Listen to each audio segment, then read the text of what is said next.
Hello students, कैसे हैं आप सभी। उम्मीद है कि आप सब अच्छे होंगे, मस्त होंगे और ज़बरदस्त होंगे। मैं कल्याणी त्यागी स्वागत करती हूँ आप सभी का आपके अपने चैनल टीचिंग वाला पर। और आज हम यहाँ पर जो बात करने वाले हैं वो बात करने वाले हैं जो ज्ञानपीठ पुरस्कार दिए गए, किसमें, हिंदी साहित्य में। हम शुरू से नहीं देखेंगे कि मतलब कब किसको मिला है, हम देखेंगे कि अगर हम हिंदी साहित्य की बात करते हैं, हिंदी में बात करते हैं, तो हिंदी में जो हमारे ज्ञानपीठ पुरस्कार मिले हैं उनका एक सही क्रम अगर आपसे लगाने के लिए आए तो आपको कौन से क्रम को लेना है, किस तरह से आपको उसको करना है। तो जैसे आप सबको पता होगा, अगर हम सबसे पहले की बात करते हैं तो जो सबसे पहला ज्ञानपीठ पुरस्कार दिया गया हिंदी में वो किसको मिला था, सुमित्रा नंदन पंत जी को चिदम्बरा पर।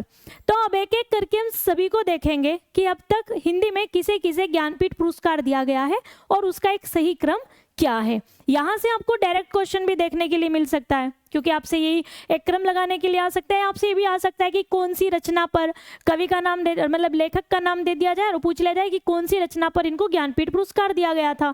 तो एक तरह से देखें तो 1 से 2 नंबर हमारे यहाँ से भी कवर हो सकते हैं। चलिए तो एक बार चेक कर लेते हैं। ये सभी का नाम मैंने यहाँ पर ले लिया है जिन जिनको ज्ञानपीठ पुरस्कार से नवाजा गया है।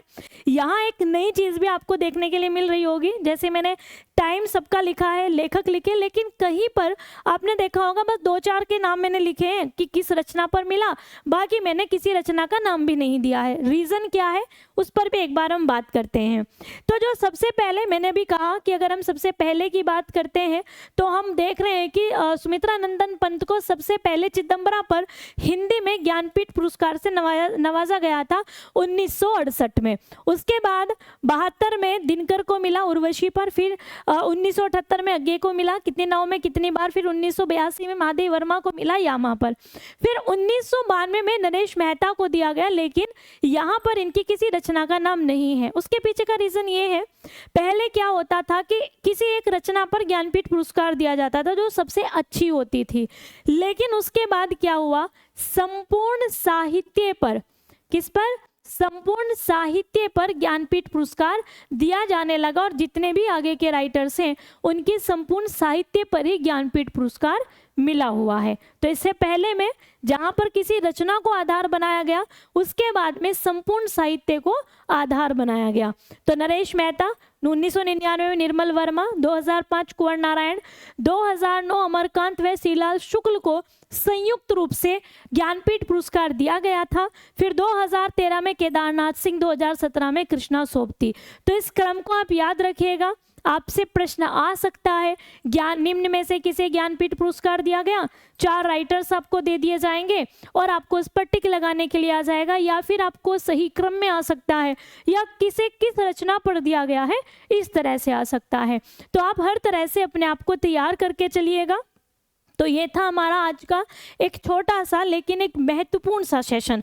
ऐसे काफ़ी जो आपकी जो क्लासेस हैं वो आपकी चलती रहेंगी। बाकी अगर आपको पूरा डिटेल में एक एक चीज़ को समझना है तो आपको क्या करना होगा, एक तो सुबह 11 बजे हर रोज़ यूट्यूब पर सुबह 11 बजे आपको हिंदी साहित्य की क्लास मिलती है और हर रोज़ शाम को 6 बजे आपको ग्रामर की क्लास लगती है। तो यानी कि अगर आपको ग्रामर पढ़ना है, व्याकरण पढ़ना है तो शाम को 6 बजे, और अगर आपको साहित्य पढ़ना है तो सुबह 11 बजे ठीक समय पर उपस्थित हो जाना है, क्योंकि हमारी तैयारी चल रही है ज़बरदस्त। और इस बार अगर हमें सिलेक्शन लेना है तो तैयारी पूरी स्पीड में और सही से सटीक तरीके से और डिटेल में करनी होगी। चलिए तो फिर इस टॉपिक को ये पर समाप्त करते हैं, मिलते हैं फिर से अगले टॉपिक के साथ में। तब तक के लिए बाय बाय, टेक केयर, अपना ध्यान रखना, जय हिंद।